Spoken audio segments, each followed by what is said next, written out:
히브리서 1장 1절로 3절 말씀을 제가 봉독해 올리겠습니다.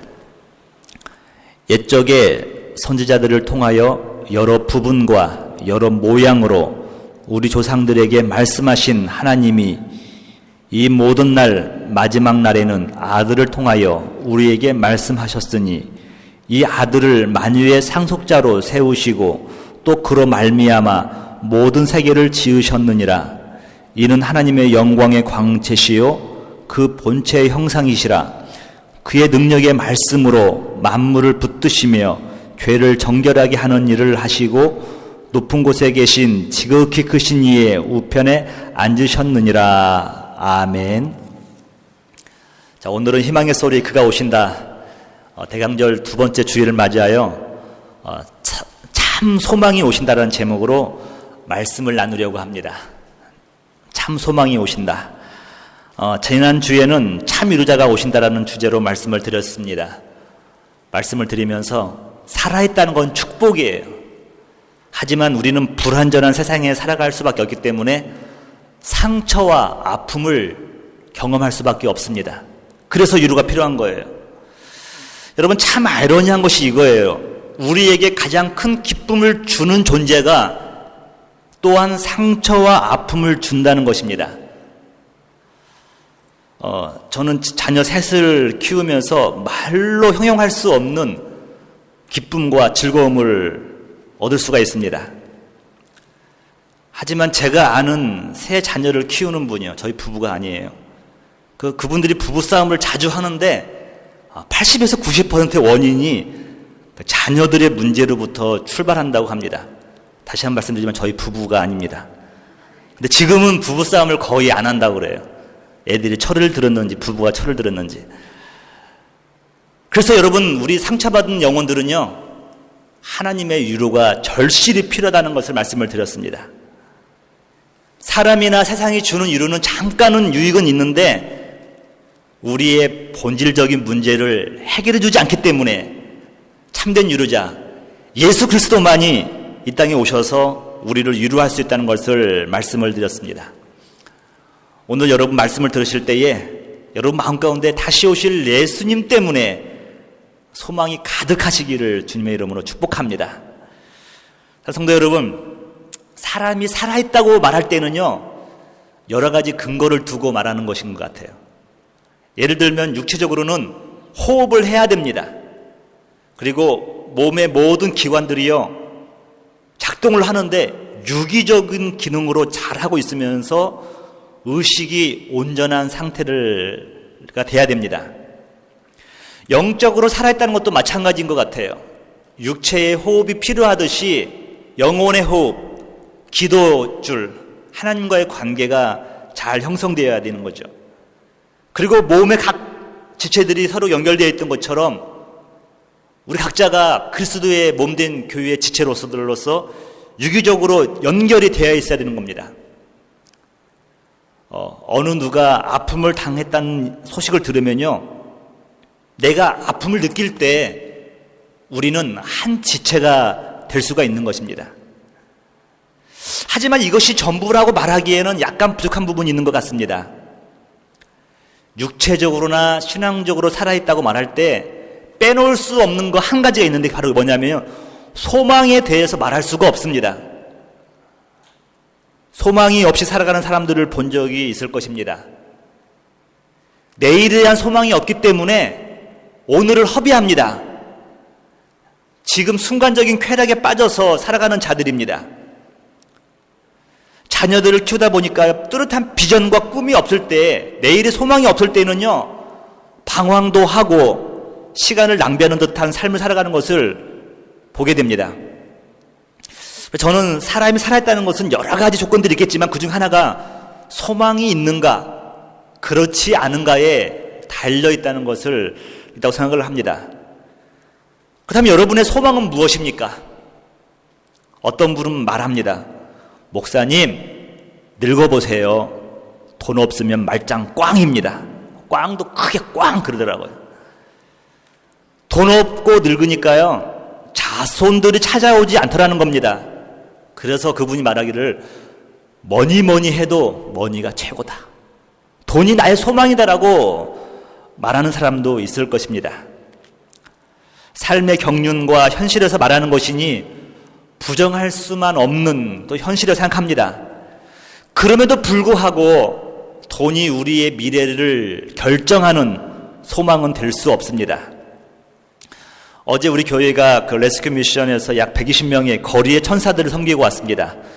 거리의 천사들이에요. 프레셔스 피플이죠. 올해만 3번째 방문인데 어제의 규모가 가장 컸습니다. 뭐 작은 교회가 이런 일을 감당하다 보면요, 여러 가지 한계에 부딪힐 수가 있는데 그 중에 하나가 경제적인 부분도 무시할 수가 없습니다. 때로는 아무리 좋은 아이디어가 있다 할지라도 하고 싶어도 물질이 뒷받침이 되지 않으면요, 할 수가 없을 때가 많아요. 지금까지 어떻게 우리 성도님들의 그 헌신으로 꾸려왔는데 앞으로도 이 사역을 어떻게 감당해야 되나 걱정이 안 되는 것도 아니었습니다. 그래서 제가 이 일을 진행하면서 깨달은 것이 뭐냐면 이거예요. 이 일을 하나님께서 기뻐하시는구나, 그런 것을 알게 되었습니다. 이 일을 계획하고 실행하다 보니까요, 교회 안에서는 물론이거니와 저희 교회 아니신 분들도 뭐 물질적으로 도네이션하는 분도 계시고요, 이렇게 나서는 분들이 많이 있는 거예요. 또 벨리 시럽인 모임에서도 도와주신 분도 계시고요. 어제는 한 중국 자매가 이 사역을 할 때 필요한 모든 물품들을 무료로 구입할 수 있는 그 루트를 알려주겠다고 했다고 합니다. 그래서 막 일하시는 분들이 막 힘이 났어요. 또 진행하시는 분은요, 내년을 또 다른 큰 그림을 그리더라고요. 저도 말씀드렸어요. 집사님, 더 큰 그림 그리세요. 더 큰 그림 그리세요. 큰 그림을 그려야 여러분 뭐가라도 되지 않겠습니까? 여러분, 이 말은 뭐냐면요, 우리의 사역이라든가 미래의 계획 또는 소망이 돈이 아니라는 점을 말씀드리고 싶은 겁니다. 어떤 사람은 말합니다. 명예와 권력이 최고다라고 생각을 합니다.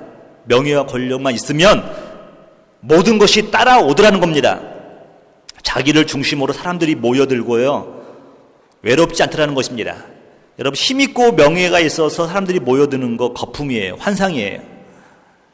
이들의 말을 들을 때 수긍이 전혀 안 가는 것도 아니지만 또 다 맞는 말도 아니에요. 그 이유가 두 가지 정도가 있는데, 하나는 뭐냐면요, 이것들은 있다가도 없어질 수 있는 것입니다. 또 없다가도 있을 수 있는 거예요. 있을 때는 소망이 있고 없을 때는 소망이 없어지기 때문에 영원한 소망이 될 수가 없습니다.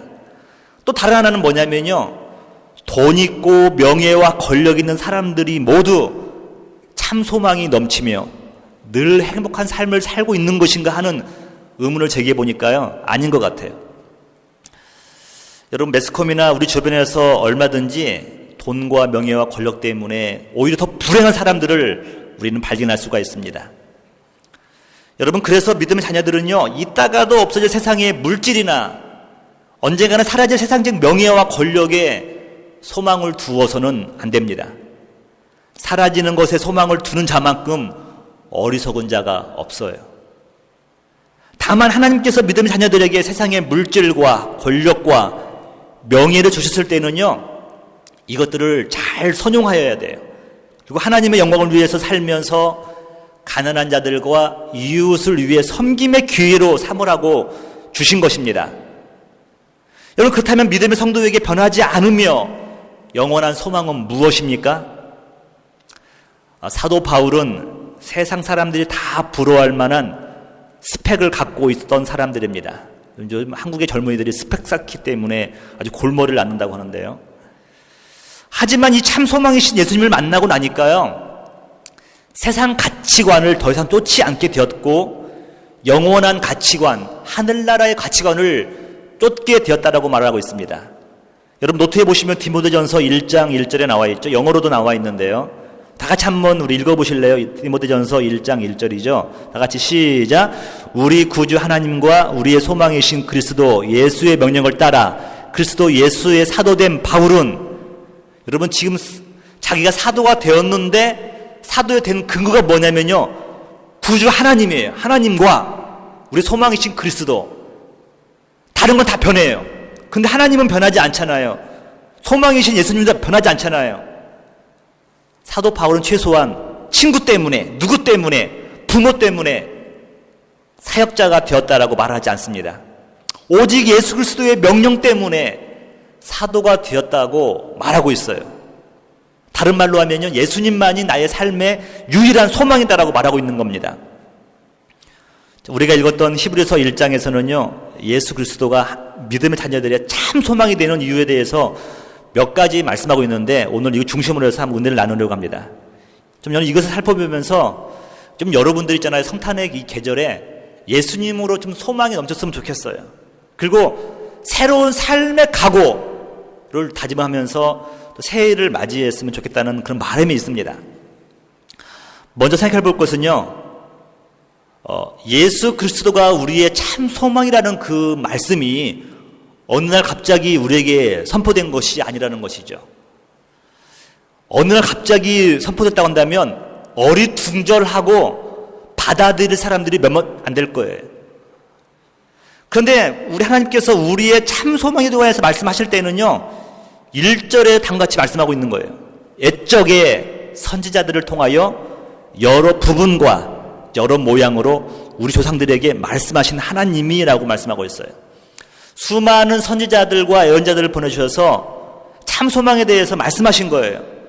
혹시 또 이해하지 못할까봐 여러 가지 방법으로 말씀했다고 하고 있습니다. 때로는 꿈으로도 보여주고요, 삶의 고난을 통해서도 보여주고, 메시지를 통해서 들리게 하시고, 여러 방법으로 알게 하신 거예요. 구약 성경의 주제는 오실 메시아, 우리의 참 소망 되시는 예수 그리스도에 대해서 증언하고 있습니다.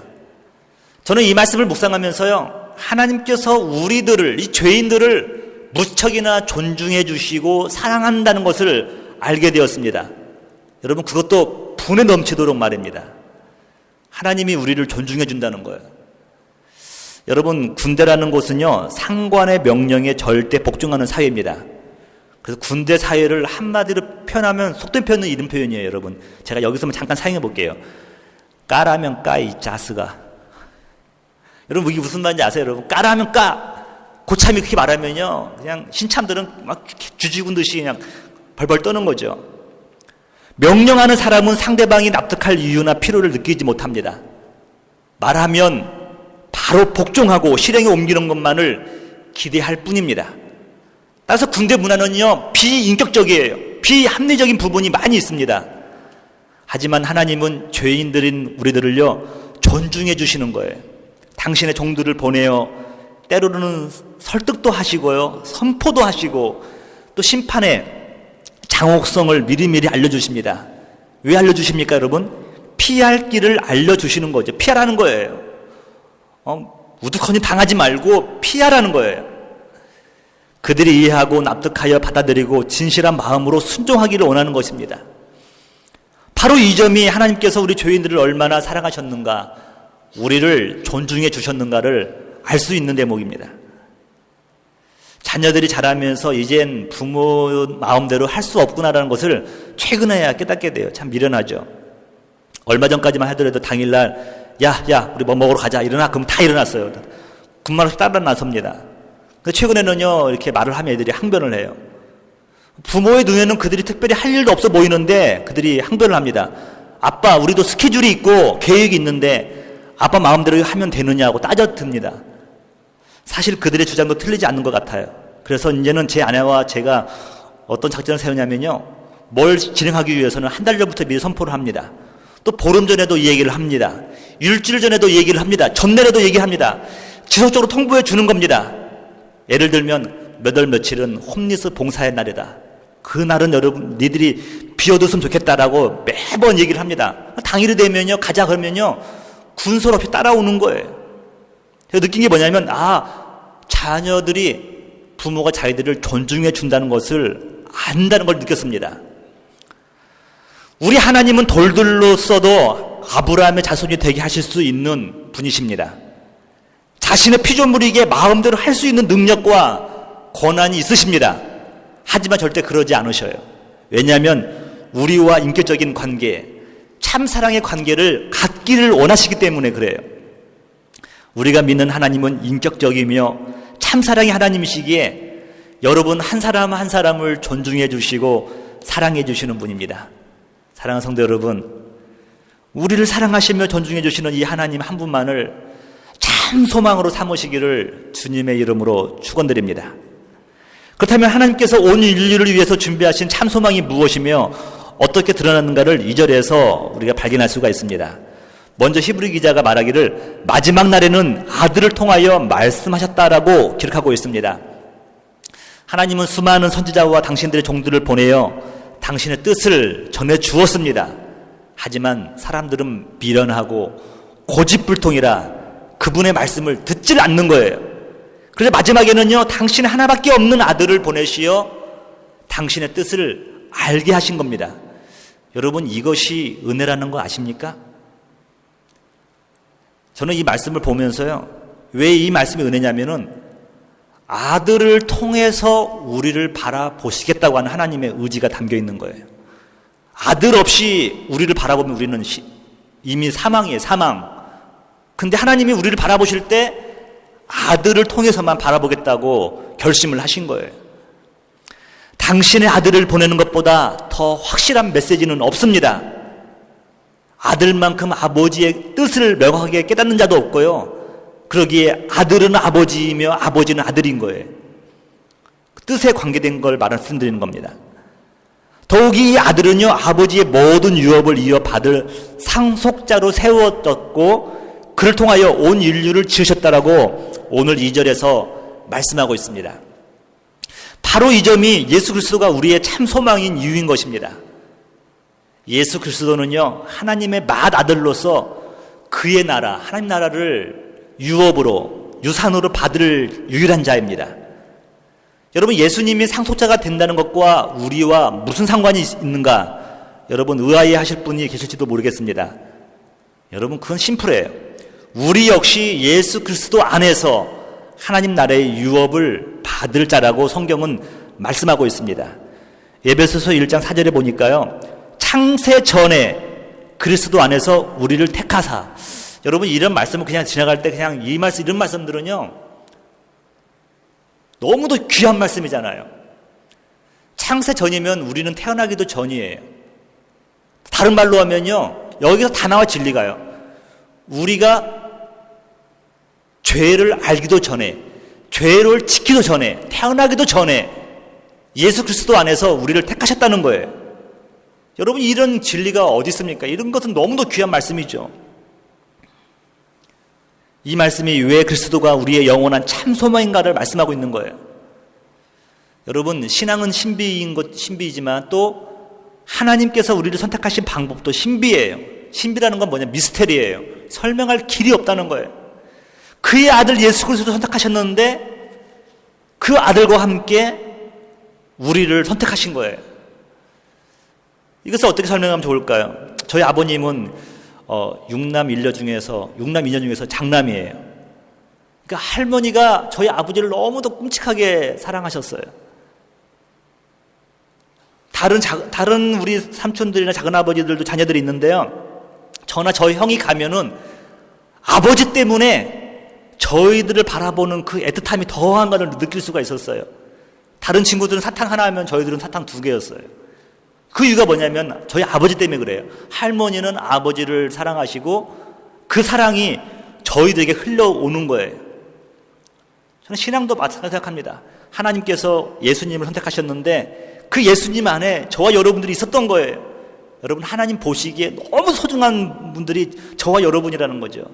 이것이 신비 아닙니까? 신비? 그래서 구원은요, 이것을 믿고 받아들이는 것입니다. 왜 신비입니까? 우리가 태어나기도 전에 하나님의 자녀가 되었다는 거예요. 이유가 없다는 거예요. 그래서 저는 담대히 이것을 선포합니다. 예수님을 소유한 자는 모든 것을 소유한 자다. 믿으십니까? 예수를 소유한 자는 모든 걸 전부 다 가진 거예요, 여러분. 우리는 이것을 믿어야 합니다. 예수 그리스도가 우리의 유일한 참 소망이었을 믿고 우리 고백을 하며 나가야 되는데요, 저는 이 말씀을 준비하면서 막 가슴이 뛰었어요. 목사님 뛰었으니까 살아있겠죠. 그런 뛰는 게 아니라 막 흥분된 거예요. 이 말씀을 전하면서도 흥분되는 거예요. 히브리서 기자는 이어서 모든 인간이 예수 그리스도를 믿고 공경해야 하는 이유를 제시하고 있습니다. 곧 예수님이 창조주요 우리의 삶의 유지자, 지탱자라고 말씀하고 있는 겁니다. 사도 요한은 예수 그리스도의 사역에 대해서 다음같이 말씀하고 있습니다. 요한복음 1장 3절이에요.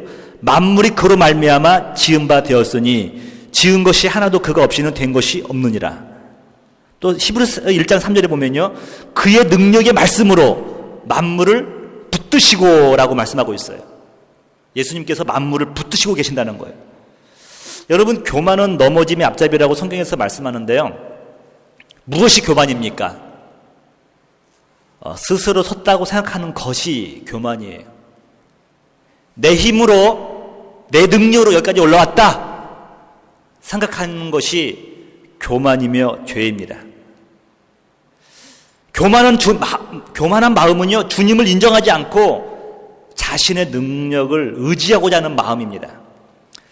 여러분, 우리 자손들, 자녀나 우리 자녀들이나 손자들 자랑할 일들이 좀 있잖아요, 여러분.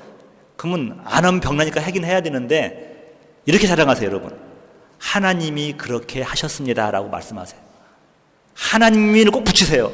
하나님께서 우리 자녀들을 그렇게 훌륭하게 키워주셨습니다.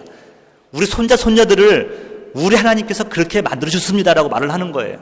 그래야 조금 낫잖아요, 여러분. 하나님 빼고 말하면요, 교만한 거예요. 교만한 거예요.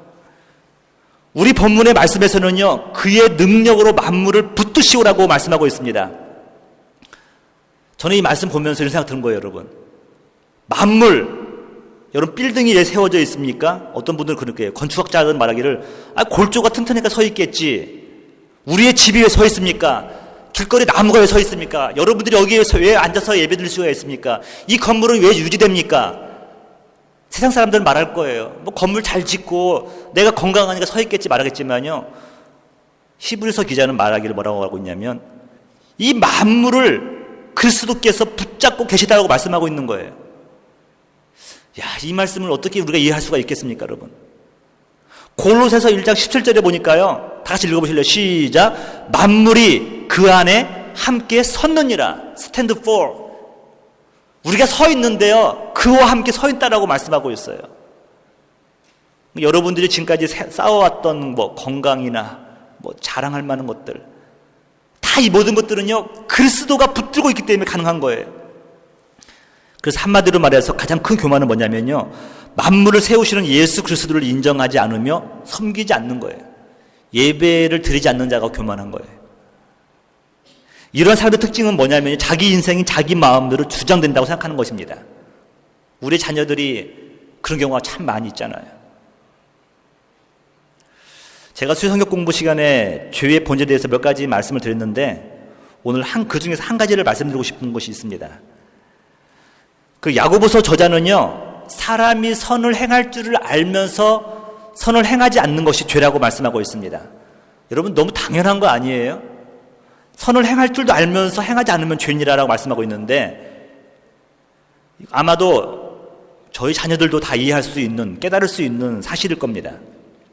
근데 여러분, 왜 선을 행할 줄도 알면서 선을 행하지 못합니까? 저는 생각할 때 여러 가지 이유가 있겠지만요, 이 말씀의 내면의 진리를 깨닫지 못하기 때문에 그렇다고 생각합니다. 진리를 알지 못하기 때문에 그래요. 여러분, 성경에서 말하고 있는 선이 무엇인지 사람들이 모릅니다. 저들도 배우기 전까지 몰랐잖아요. 세상이 생각하는 선은 뭐냐면 이거예요. 착한 것은요, 모든 사람을 행복하게 하는 거예요. 에크로스 학파가 그랬죠. 행복이 선이다. 여러분, 또 착한 것이 뭐냐면 연말연시에 고아원 방문해서 약간의 도움을 주는 것쯤으로 우리가 착한 것, 선으로 이해하기 쉽다면요, 여러분 신앙생활하면서 큰 낭패를 보기 십상입니다. 먼저 성경이 말하는 선이 무엇인지 알기 위해서 여러분 야고보서 4장을 제가 좀 길지만 노트에다가 한번 적어봤습니다. 여러분 야고보서 4장 13절부터 한번 노트 한번 보실래요? 들으라, 너희 중에 말하기를 오늘이나 내일이나 우리가 아무 도시에 가서 거기 1년을 유하며 장사하여 일을 보리라 하는 자들아. 여러분, 우리가 이제 연말되고 이제 새해가 되면요, 1년 계획을 세우잖아요. 이런 것들을 하겠다. 비즈니스를 이렇게 하고, 신앙생활을 이렇게 하고, 나름대로 여러분들이 말씀 생활을 이렇게 하겠다는 계획을 세우잖아요. 계획을 세우는데, 그런 계획까지 이 계획은 좀 다른 거예요. 이 사람의 계획은 뭐냐면요, 내 마음대로 내가 계획을 세워서 어떠한 유익을 보겠다고 하는 겁니다. 14절에 보면 근데 뭐라고 말하냐면 내일 일을 너희가 알지 못하는도다. 당연하죠. 너희 생명이 무엇이뇨? 너희는 잠깐 보이다가 없어지는 안개니라. 너희가 도리어 말하기를 주의 뜻이면 우리가 살기도 하고 이것저것을 하리라 할 것이거늘 이제 너희가 허탕한 자랑을 자랑하니 이러한 자랑은 다 악한 것이라 라고 말씀하고 있습니다.